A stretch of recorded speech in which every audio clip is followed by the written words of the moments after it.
And on every one of the trips, these two guests make time to show us and to tell us about what is truly happening on the ground in Israel.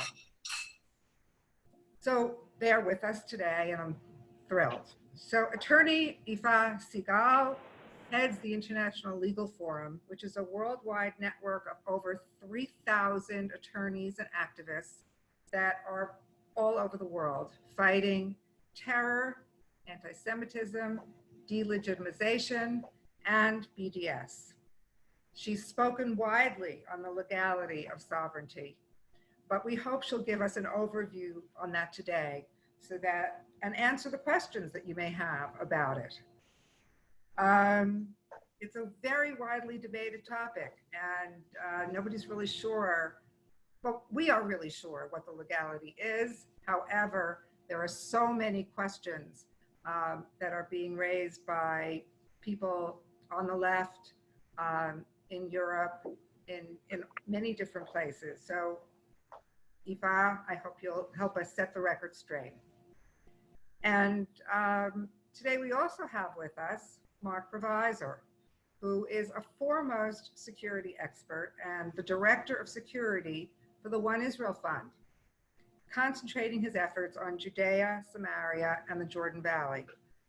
But in addition, he's often called on to do security assessments and terror prevention in all parts of Israel. AFSI has traveled with him, bringing chizuk and donations in all these areas. Many opinions have been expressed about the risks of organized riots or terror chaos that the application of sovereignty might bring. Marc has definite ideas about what kind of situation would unfold. And as far as permissible, we hope that today he will share his thoughts with us. So I don't want to take any more time. Without further ado, I'm going to turn I think we'll start with legalities, and Yifa, if you could take it from here. All right, just generally take it from here. I can take it anywhere I want, Judy. Well, we're talking about the legalities of sovereignty, you know, and who knows where we'll end up, but let's start there. All right. Okay. There is one thing that is extremely important for me to say whenever I speak about this topic, because I think that oftentimes people are confused or comfortable confusing the legal issue with the political issues, plural. This is obviously a complicated issue, and people are entitled to their opinion, whatever it is, and you can be a great supporter of Israel and still be concerned with possible ramification of this policy or another. And I think people need to understand that there is no contradiction between supporting the legitimacy of Israel and understanding the legal grounds that we stand on, and have these or other types of criticism about certain policies. And so I think what happened in the recent years or even decades is the politicization of the legal conversation and the cynical use oftentimes of what seems to be legal terminology that is completely baseless. And the example that I like to start with is to explain to people that, I don't know, if I had $1 every time I heard the phrase illegal occupation, we would probably be having this seminar on my private island where there is no corona or other issues. And yet there is no such thing as an illegal occupation according to international law. And when people hear this for the first time, they're shocked because, wherever you turn, you hear people referring to the situation in the territories as an illegal occupation. So how is that possible that it doesn't exist under international law? Well, let me tell you, first of all, you need to know this. It doesn't exist under international law because international law is, let's say, indifferent to the legality. There is no legal occupation or illegal occupation. It's just an occupation. And so, of course, there are many issues that rise from it, but it's not legal or illegal. Another matter that I think is important to first point out is the word annexation.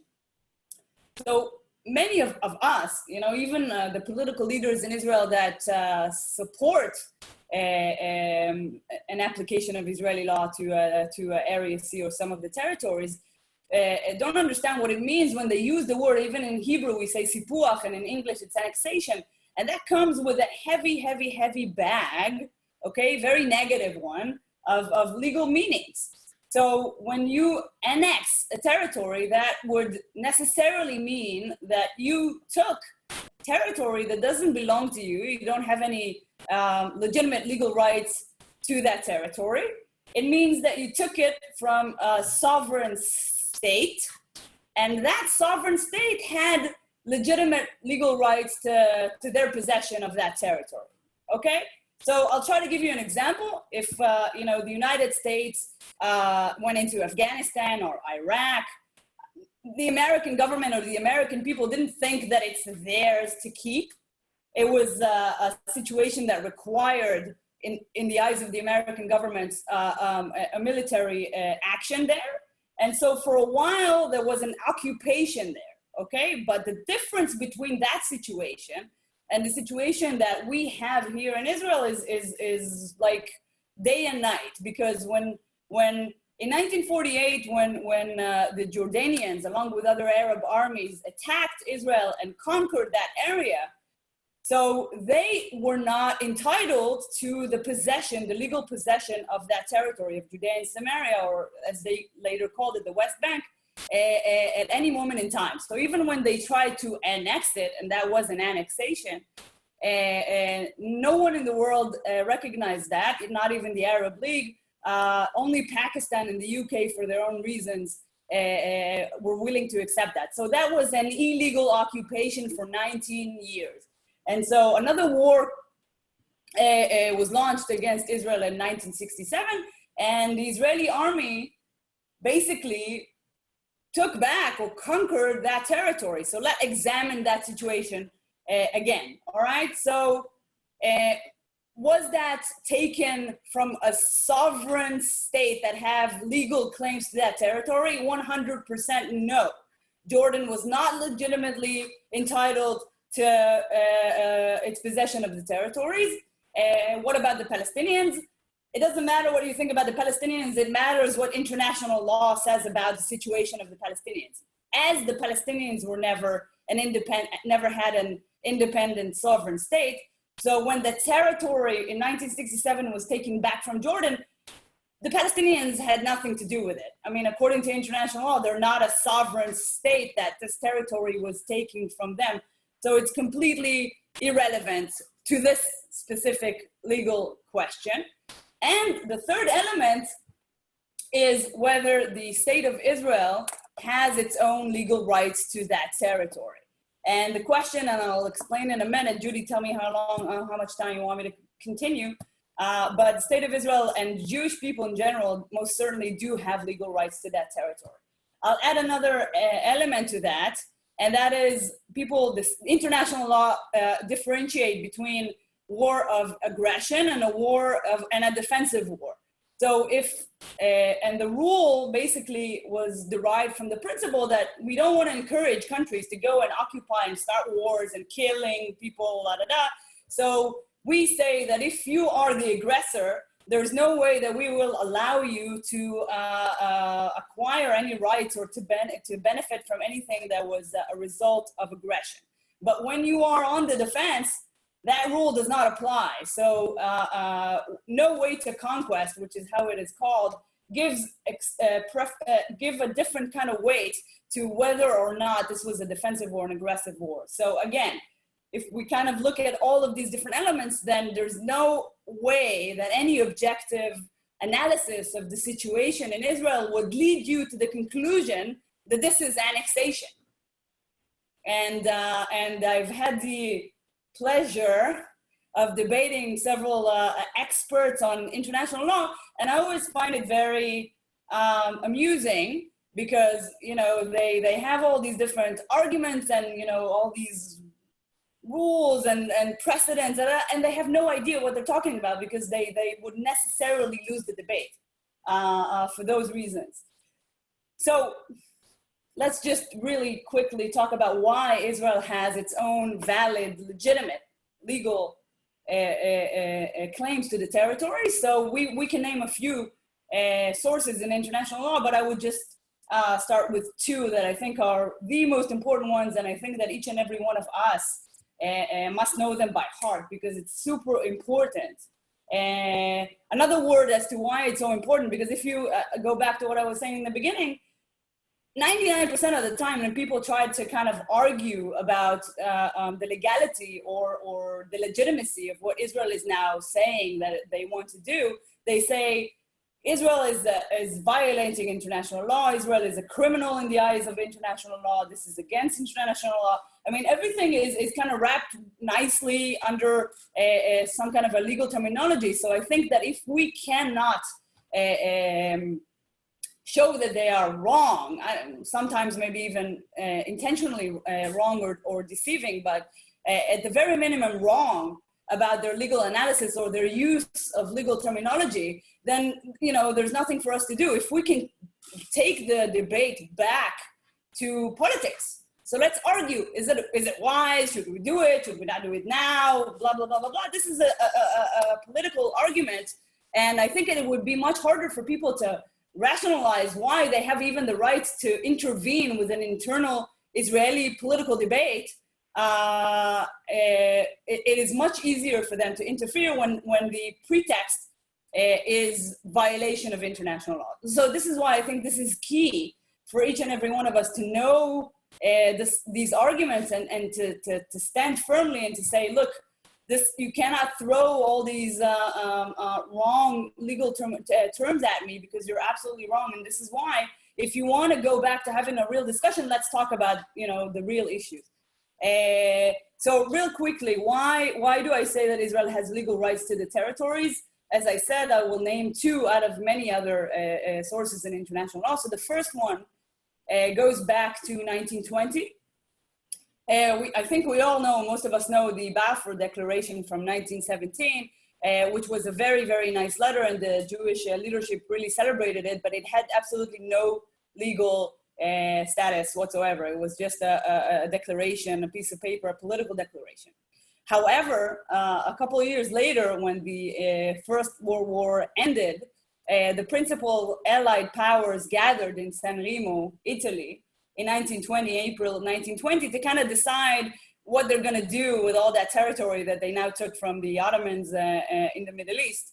And so they've established a system of the mandates, and one of the mandates was the mandate for Palestine. Now, the mandate for Palestine took the language, a lot of the language of the Balfour Declaration, and put it into a binding legal resolution. This is not a political paper. This is a binding legal document that enshrined basically in international law the Jewish right to re-establish their national homeland, their national home in their ancestral homeland. So if we look at the mandate, the territory of the mandate, so the international community at the time created international law, and this is important for you to understand. It's not like the United Nations today. The United Nations today, it was deliberately designed to be a political entity, not an entity which has the capability to create law. They cannot create law. They can make resolutions from now until doomsday, and that will not become law unless, of course, it becomes customary international law. That's a different issue. But the League of Nations had a different charter, and they made law by creating these resolutions. So bottom line, reconstituting the Jewish national home in our ancestral homeland where the British mandate for Palestine was created. Of course, that territory includes Jerusalem, includes Judea, Samaria, Jordan Valley, and everything that people are now saying that we are a stranger to. All right, so this was passed and unanimously adopted by the League of Nations later in 1922. So this is, until today, 100 years have passed. No one revoked that, no one changed that, no one made any other legally binding resolution that will alter those rights that were granted to the Jewish people in the land of Israel, the land of their ancestors. That's one thing. The second thing is a very, very, very important principle of international law that most people don't really know. And that is, prepare for that. It's a Latin term. Okay, it's a Latin term. It's called uti possidetis juris. And Judy, if you want, I'll send you a link to. We created a web page on our website that has a lot of these materials that you can later use, and I think it's very, very important. So, uti possidetis juris. So, what does that mean? Very, very quickly. First of all, you should know that this was used throughout, numerous times throughout the 19th and 20th century. And basically, this rule establishes like a default rule of determination of borders, which is to grant the new emerging state the right to inherit the previously existing borders upon declaring of independence when there's a breakup of an empire or a process of decolonization. So for example, if we look at what happened with South America and decolonization of South America, or the breakup of Yugoslavia or the Soviet Union, or emerging state in Africa or Eastern Europe, then every single time, uti possidetis juris was the determining legal principle. So basically what international law and various tribunals have said over the years is that, you know, the right of self-determination is great, everything, you know, this, that, the other is great, but we prioritize stability and peace over all these different things. So once you have an emerging state and they declare independence, boom, they inherit the borders of the pre-existing empire or whatever. So if we examine this rule and implement it on our situation in Israel, the British mandate ended.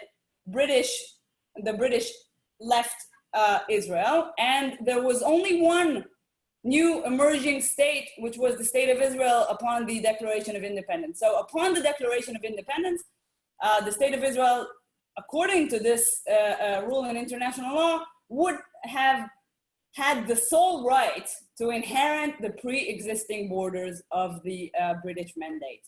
So basically, I think those two are quite enough to show that we have a very, very strong claim to our rights under international law. So at the very, very, very minimum, I would like to see someone actually and honestly address that before, you know, just calling us criminals because it's politically convenient.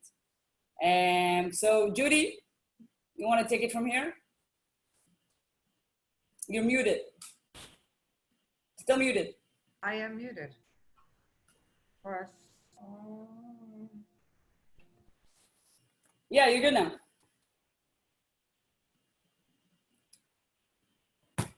You muted yourself again.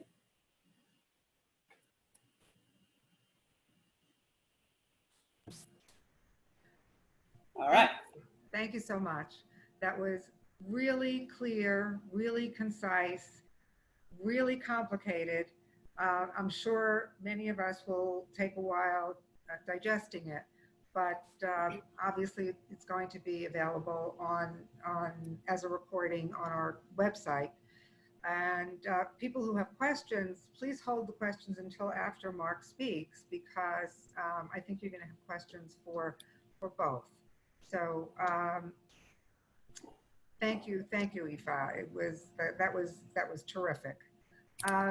Marc, I would love to hear from you now. Are you there? I'm here. Okay. So I introduced you before, but again, counterterrorism expert, Marc Provisor. Make it short and sweet, basically. Since when the concept of sovereignty, when they started speaking about they would actually make it happen, and even gave a date. So we started seeing it upswinging, a lot of terror incidents. And then this will translate into whether it be various probes of community checking out their security system. Speak louder. Is this fine? You hear me now? Yes? Okay, good. Anyway, we started seeing a lot more of these attacks and these attempted attacks. Obviously, the what do you call it? When they were setting fires.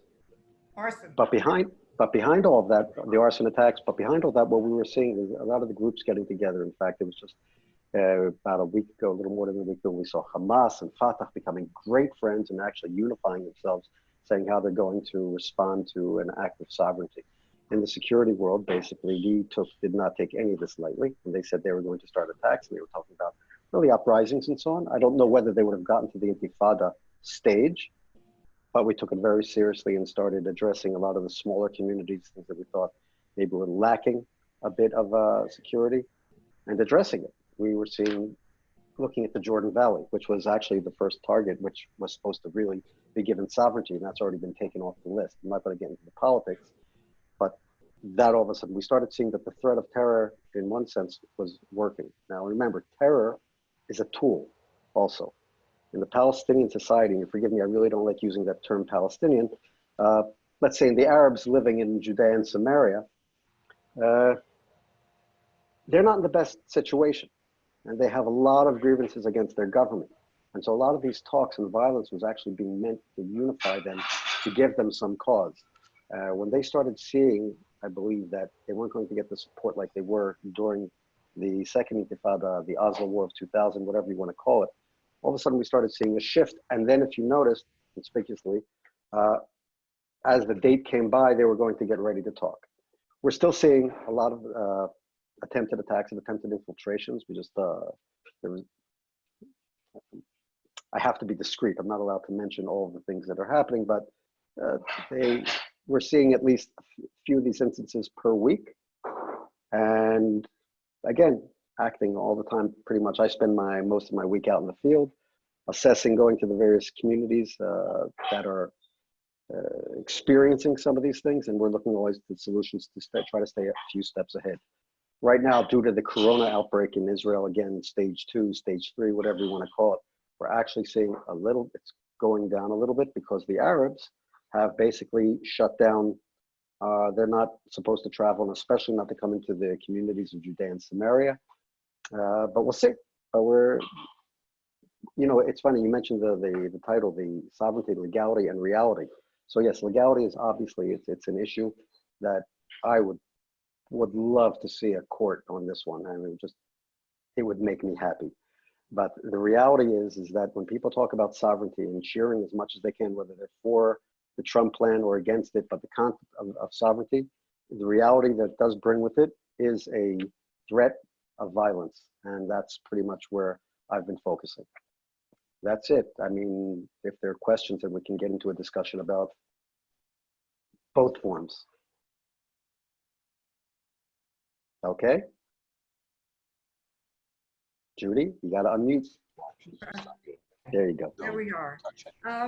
Marc. I think it was so easy because that was on already. Somebody else is speaking. How real do you think increased violence would be with sovereignty? Very real. Very real. Absolutely very real. Let's not forget there is what they call a Palestinian army out there. And there are people that are ready to do it. Now remember, they have a few reasons. It's not just for their patriotic feeling to create a whatever or something. They would use this also as to try to unify their people. Remember, Hamas and Fatah are enemies. I'm not in the Jihad Islami. I mean, there's a lot of other groups. And this would actually bring them together because Israel would have to respond. It is very, very real. And they are armed. And whereas the IDF is doing as best as it can, it's the threat is real. It is not, and like I said, it is not to be taken lightly. When they say they're going to act, they're serious. The level we don't know how many people will join in, but it's real. So we, Can I take advantage of my position here and ask Marc a question? yes, you may. All right. So, Marc, look, I've been trying to deal with. There was a story a couple of weeks back when one of the most known journalists in Israel, Yifa Segal, went around Palestinian territory and interviewed random Palestinians. I mean, I think he like broadcasted the interviewing 10 of them, and he said, "What do you feel about the this plan of the Israelis?" And they all said, "We love it. I wish we could have been like the Israeli Arabs. I mean, our dream is to have like an Israeli citizenship." And the problem is that on that very same night, the Palestinian security forces came in and kind of dragged them out of their homes and arrested them, and they've been jailed since then. We've been trying to help them on a legal with our legal tools. It's very, very complicated. So, what do you think that kind of represents in the Palestinian society, as far as you know? Well, I think that shows a little bit about the problem that the Arabs are having with their own government, with the Palestinian Authority or the Hamas. It's a clear sign that there is an issue. And it was surprising. I mean, Yifa Segal is great. And the simple fact that a lot of people were willing to come out in public. Now, the majority of them, they had their faces covered and the voices was disguised. But there were a few that actually said, film me. I'm proud to say this. It shows that what do you call it? Not the discontentment. Judy, you're going to have to help me with the English. The discontent. Fine, let me put it in Marc words. They're really pissed off at their government, okay? That's what it comes down to. Now, again, that works with utilizing terror and violence, because that then all of a sudden puts everything in a different reality, and it shows. It really shows. And I think his report, just like you mentioned, also reflects a little bit of the reason why all of a sudden Abbas says, oh, let's sit down to negotiate. He started seeing this, that he's not getting as much support as he would hope for. Yeah, especially now from the Arab world, which, is we are now seeing the real support, the new Middle East, support of the Arab countries in this. But still what upset me the most, I don't know if the most, but we really wanted to file a high court petition to get these men freed from Palestinian prisons, and the family members who were really excited to speak to us refused to expose themselves by actually being plaintiffs because they fear the similar fate by the Palestinian Authority.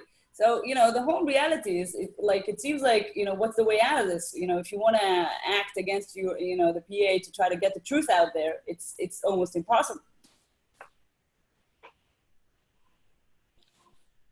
I had just got shut down on me. Anyway, look, that's the reality. We don't know what can happen. I mean, it's totally abstract living here. Remember, the conflict also is important to them. God forbid, God forbid, right? Imagine if, God forbid, they had a state. They would have to prove themselves as a responsible governing body, which they can't do. So they need this conflict, and they need to whip it up again. And when you mention the families, absolutely. There's no such thing as human rights in the Palestinian Authority. And look, I'm sure that not just Yifa, but even if we took the nice, I don't like using the words left or right, but the humanists and so on that want to help the poor Palestinians and help these poor families, they wouldn't get any cooperation, because if you cooperate with Israel, you're the enemy. Yeah, I know. We wrote several letters to Human Rights Watch and Amnesty International and the European Union, trying to say, "Oh, come on, help us with this." Obviously, we didn't expect any response. Just to expose the hypocrisy. I mean, this is Palestinian human rights. Why aren't you helping? And silence on the other side, as you can probably expect. Maybe if you wrote to Louis Farrakhan, he would have helped them out. Yeah, right. Okay. Guys, what do you think we can do to change the way people speak about this? You talked about the word annexation and how it doesn't apply at all here. Is it a word that, I don't know the Hebrew translation for annexation, but is it a word Sipuach. that is used? Is it a word that is widely used there, or Yes. in Israel convinced that this is merely the application of Israeli law to rightful land? First of all, yes, I think that we as a collective, we were not smart enough to set the record straight years ago, and so it's a word that everyone uses without understanding the true meaning of it. So as I said in the beginning, even the most passionate supporters of sovereignty in the Israeli government or senior officials in various positions, say sipuach, say annexation, and I'm sure they don't know that this is, they're shooting themselves in the leg, if not the head.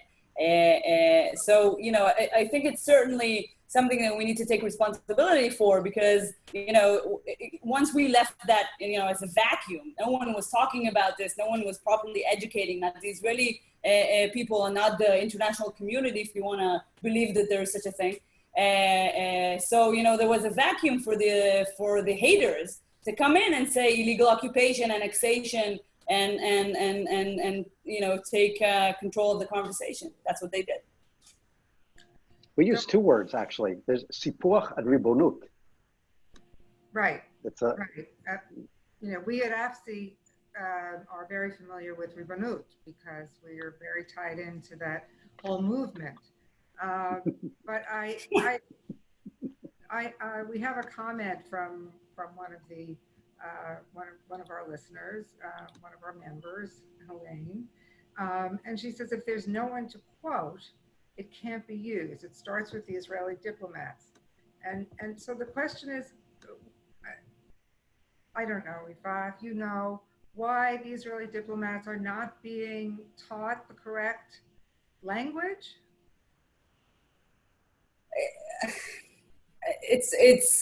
I think it's an uphill battle now because of it's been so many years, and the campaign of delegitimization has struck roots even within the Israeli society. And even when we have our staff meetings and my office with people that I pay their salaries, they say, oh, sipuach, and then I go, oh, sorry. But it's such a part of the conversation. It's just like such an automatic word to use in this context. And I think, let me tell you why I'm actually not very, what's the word for it, Marc? Favorite. Like the opposite from pessimistic? Optimistic, yeah. Yes, thank you. And I'll tell you why I'm optimistic about this. Because I think that once there's a big enough group of people, of civilians, that start dealing with an issue, like we started dealing with BDS, 5, 6, 7, 8 years ago, tops, then within a very, very short period of time, like I'm talking about 2-3 years, it became a mainstream issue within the Israeli society that people now understand, whether, it doesn't matter from which political camp you support, that this is a negative thing and we need to fight against it. It became a mainstream issue. So I'm very confident that if we do the same thing here, then we can properly educate our own people. Then within also a relatively short period of time, we can fight back properly. You know what I mean? So, but it does require patience. Yeah, words are important. We're getting some questions in from our audience. So a question for Marc.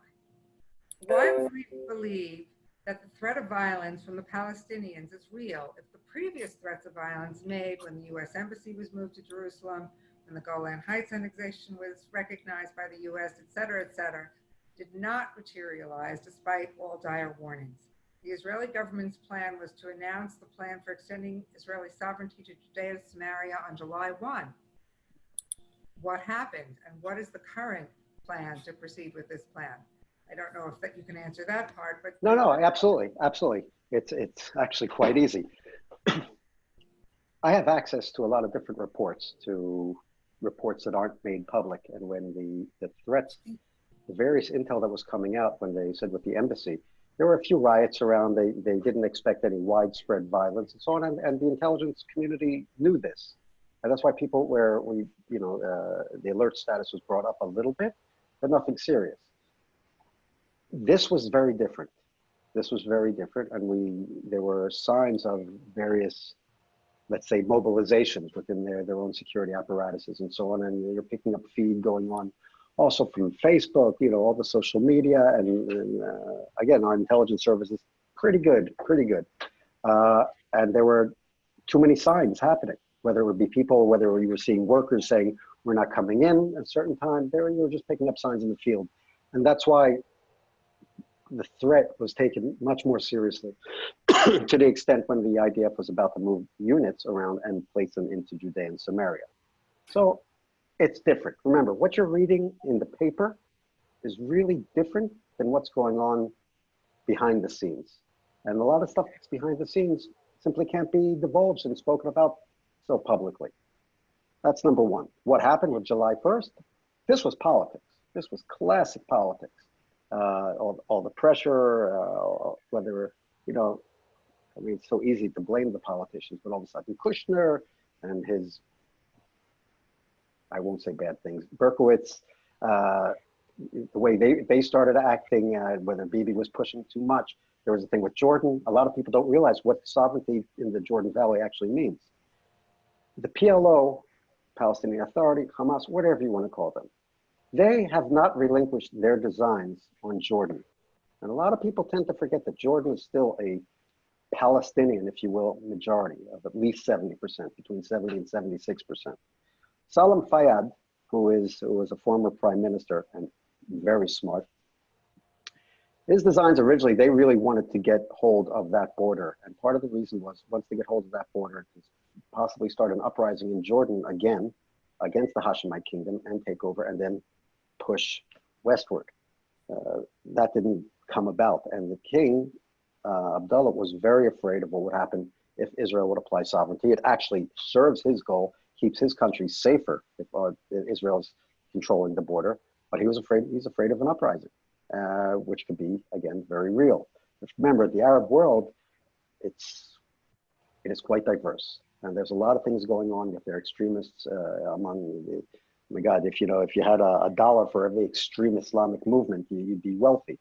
But these are things that are happening. And Jordan is not as stable as people think. And Abdullah is not like his uncle who's going to go out and murder 30,000 people in one day, Black September, right? So I think a lot of these things came into play. And that's why all of a sudden you see they relinquished that. And then I don't think they were sure that they were going to get the backing of the Trump administration, which I have my own opinions on. I really don't feel that we need the backing of anyone. You can call me extremist, but it's our country. I think we have the right, and we should utilize the right to make up our own decisions. But be that as it may, the things didn't work out as they had hoped. And then, of course, with the Corona upswing going on here, the country itself started saying, hey, wait a second, we have another issue over here that we have to take care of. And honestly, I don't think anybody really wants to hear about sovereignty, ribonut, or whatever right now, as this country could be heading towards another lockdown and the economics and so on. So that recipe, all those ingredients, they were all cooked differently and we got a different result. And I think that's why we're seeing what we are today right now, where sovereignty is really being put on the back burner right now. We still hear about it, but we don't know when it's going to come about or how it will come about. I hope that answered some of the questions. Absolutely. Yifa, a question came in for you. And basically, it's a question that Victor talks about playing the devil's advocate. What he's asking you is, you have such a clear picture of what the law is. On what basis do opposing legal scholars claim that it's a violation of international law? Are they just completely wrong? I mean, is there no basis, or can you Well, see the other side? Well, I think it depends on the person. I mean, some people are wrong about the historical facts and or the content, for example, of the San Remo resolution, and so it leads them to the wrong conclusion. That's one type. And I think more commonly, the legal scholars just, and we see this happening all the time, because at the end of the day, I mean, lawyers, judges, we're all human beings. And so when we believe, okay, so let me paint this picture for you, okay? So the Jews, right, they came into a land that wasn't theirs. They took over, and then they occupied a land that isn't theirs. They took away the indigenous people's rights to their own land. They've since been oppressing them. And these poor indigenous people, sometimes they feel the need to vent. So they blow themselves up, or they fire rockets and stuff like that. And those Jews, yeah, and those Jews, instead of like being understanding and sympathize with the venting of those poor indigenous people, they retaliate, and of course they overreact, and so anyway, all this together leads people to the conclusion that those evil Israelis must be punished. And if this wasn't bad enough, now those evil Israelis also want to kind of poke the bear even further and kind of annex, this territory and make it like an official part of their illegal state. So, if this is something that you believe in, then it is very likely that you will find a way to jump through all kinds of loopholes and juggle the law and even create law and do whatever is humanly possible to create a situation where you can make it legal to punish or sanction those criminal Jews and their Jewish state. And this is what we're seeing. We're seeing this with the ICC and the International Criminal Court at The Hague. So and what strikes me as especially impressive is the fact that they will reinvent international law. They will 180 degrees twist it around, and they will not have any concerns that this might actually be like a really, really bad negative precedent for the rest of the world, because no one really will actually take this seriously, because this was something that they had to be very creative about when they needed to punish Israel. So if we were to say that the people have the right of self-determination, and that grants them the right to independence and sovereignty, even if that means that they will pick up arms and use terrorism and stuff like that, that will be kosher. That will be okay. So of course it's madness, because if you think of all the minorities in the world, just look at the United States and Europe. If you tell any minority in the world that because you have the right of self-determination, you can pick up arms and you have a right to sovereignty and independence in a predetermined territory that you decided is yours, just imagine the madness, okay? So you cannot create international law that will look like that. And yet they're very comfortable in making that special, rule for Israel and the Palestinians. So it's an obsession. It's you know what I mean. It's we need an exorcism or something to rid the world of that crazy obsession of punishing the Jews for the original sin of existence. Anyway, I understand you. I get you.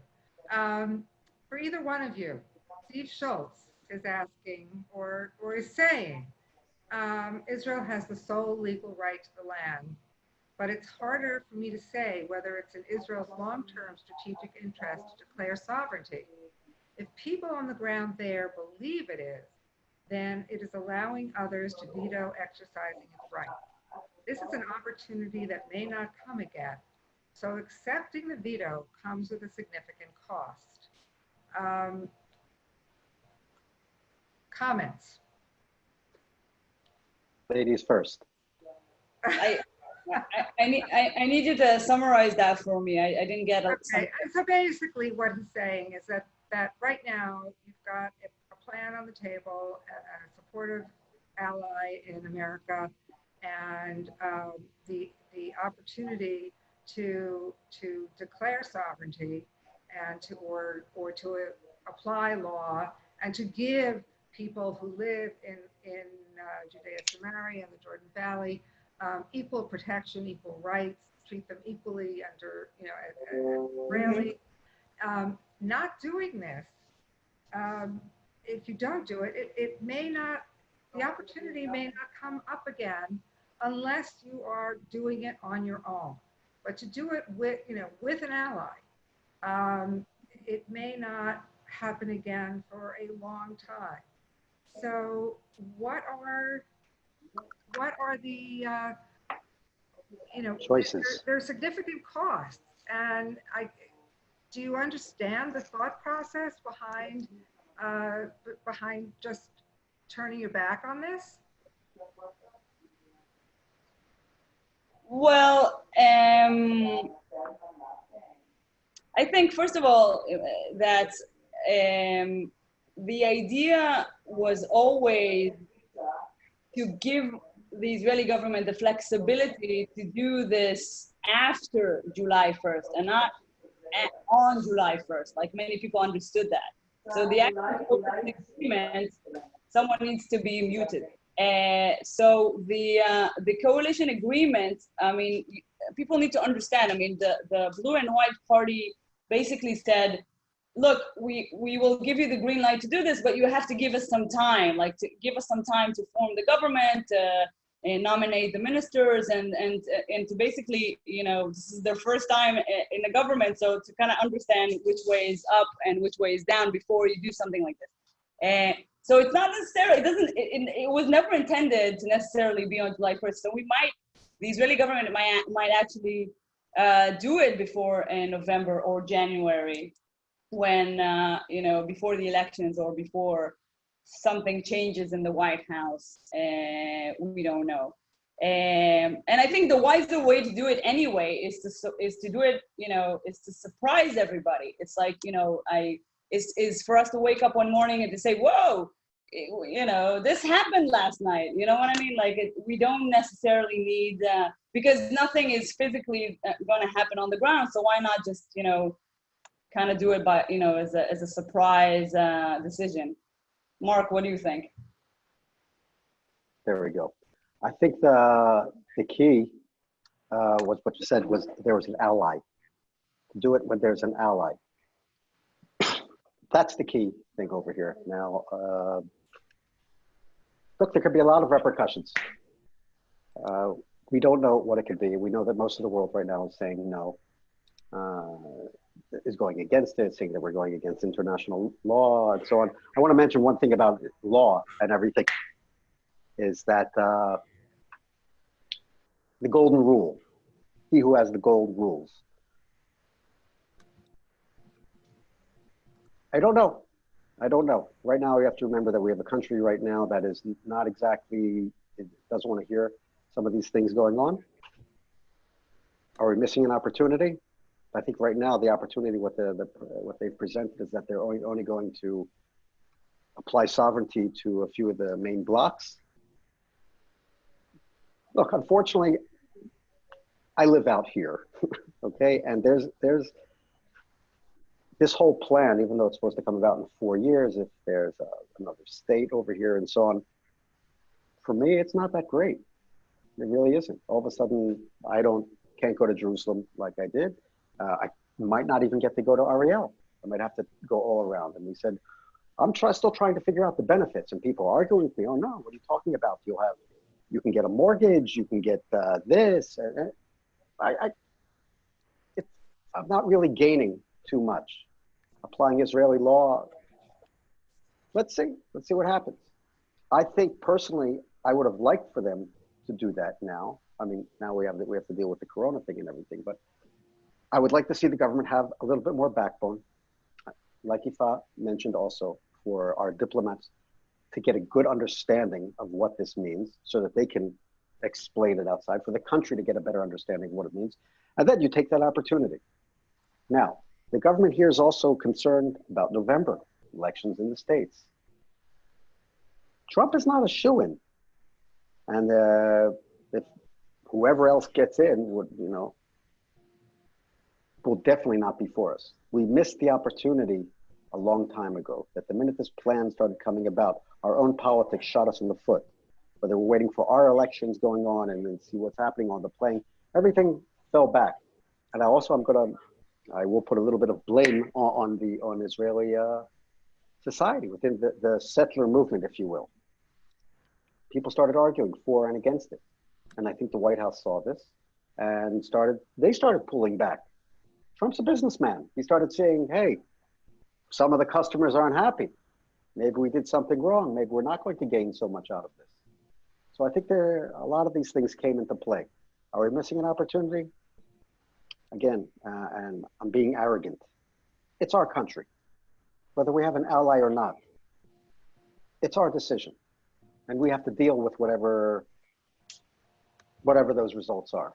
I don't think the world is going to boycott Israel if we declare personally Judea and Samaria as part of, if we simply declare what happened in 1967, that we were victorious, we got our land back, not applying sovereignty or anything. It's time to make 1967 a reality. And whether we have an ally or not, Jewish people have never had too many allies. We forget that. 2,000 years, we didn't have any allies. Anyone stand up for us ever? No. Israel came about in 1948, and it's only then, after 1948, did we start seeing Jewish people start taking pride. And we started seeing worldwide Jewish people beginning really to bring themselves up. We're not going to have any allies. The people who will ally with us realize that it's good to have Israel on their side. Unfortunately, Americans have to realize, not the choir that we're all talking here, but Israel is good for them. The Chinese realize that. The Indians realize that. Guess what? Even the Russians realize that. And more important than all of that, a lot of the Arab nations all around Israel realize that. And that's why they're not overtly friendly now for their own good. They haven't woken up with a little, what is it called, a halo over their head and become angels. And Allah spoke to them and said, listen to the Quran. I gave this land for the people of the book. They know that Israel is good for them, is good for the economy. And I'll go even further, that God willing, if we do apply sovereignty or annexation, whatever you want to call it, actually, I think those are the different words. Sipuach is annexation, and sovereignty is ribonut. Right? Okay. Maybe it's some of the Israeli chutzpah, but then we can we'll boycott them. No more cell phones for anyone. Marc, why do you think that you might not be able to go to Jerusalem, Ariel? Why would that happen? Because south of Shiloh, the road 60 over there gets closed, and in a future Palestinian state, Lo Aleinu, that's not it. We have to go back through the back way, go via Alon. Road 60 below Shiloh is closed. Road 60 above Eli is closed. But not now, only if they get a state. No, Marc, look, I mean, if we go by the Trump peace plan, then it basically requires the Palestinians to become Canadians before they can get a state. And you know what? If you have Canada as a neighbor, then you have to drive through it. Maybe it's not so bad. So come on. Maybe. I see your cynicism there on everything. I see it. But That's yes, right. but I remember the old experience of having the quasi, I guess maybe I'm a little traumatized still with the Intifada. But yes, I like the way you put it. Canadians. I'm going to use that. Having the Palestinians become Canadians. Okay. We had unmuted Steve Ames so that he could ask a question. And I see that he's muted again. Steve, I think now you're muted. Can you hear me? And see you. Yes. We hear you. Okay. I have a question and a comment and question for Yifa. First of all, I appreciate the good work that she's doing for Israel in the international law arena. And I listened to her arguments, which are logical but nothing new. I've been reading quite a bit on the internet of papers by legal scholars, not comments on the social media. And despite the fact that Yifa has been spending a good part of her life in international law, many legal scholars say, bottom line, international law isn't law. It's basically pressure that can be applied by the powers on small states. Pressure by the likes of the United States, who invaded Iraq and bombed Syria, and by Russia, who invaded the Crimea and is fighting a annexationist war in Ukraine, and by China, who is violating what used to be called international law by having concentration camps for the Muslim residents, the Uyghurs, and also illegally trying to make a Chinese exclusion zone over the whole of the Pacific, around over islands that are claimed by other countries. These are powers that are going to vote in the Security Council to sanction Israel if Israel violates, quote, international law. So the question is international law law? Thank you. Wow, that's a very good question. So I've been talking a lot about this, and I've written an op-ed that was published in Politico, was it, or The Hill, a couple years ago, about the United Nations. And to summarize it for you in a minute, international law is a smoke screen, and the way that it was kind of designed and crafted, I think, is fascinating, because League of Nations, as I said in the beginning, was a very small entity in comparison to the United Nations. At the peak, they had like 51 states, and then after World War II, they wanted to create a new entity, and they thought that the lessons to be learned from the predecessor, from the League of Nations, was to include all those other countries and to create a place where everyone can talk and dialogue, and this will bring peace. And at the very same time, they were terrified of those barbarians that they want to put into this entity that can now create international law, and no way. So they created the United Nations in a way that is reflective of exactly that. So the United Nations, is a place where a lot of money is spent and people are sitting together, blah, blah, blah, blah, blah. It's a political body, but it doesn't create law. Why doesn't it create law? Because they don't trust, the 193 states to have like a democracy where a majority vote creates law. And that's a fact. So basically, we now have international law that is like a developing doctrine that doesn't develop well enough, and no one really understands the new type of warfare, like asymmetrical warfare. And of course, politics is a major role in that. Even the ICC, the International Criminal Court, is a political entity 100%. And you're absolutely right about that. And so I mean, this is too long of a conversation for me to answer now. But just to say that when people throw international law at me, then I can win that argument even by using those doctrines that do exist under international law, because of that difference that I just mentioned between the UN and the League of Nations and developing doctrines in international law. So if someone wants to tell me that I'm violating international law, that I'm a criminal or this is illegal occupation or illegal annexation, then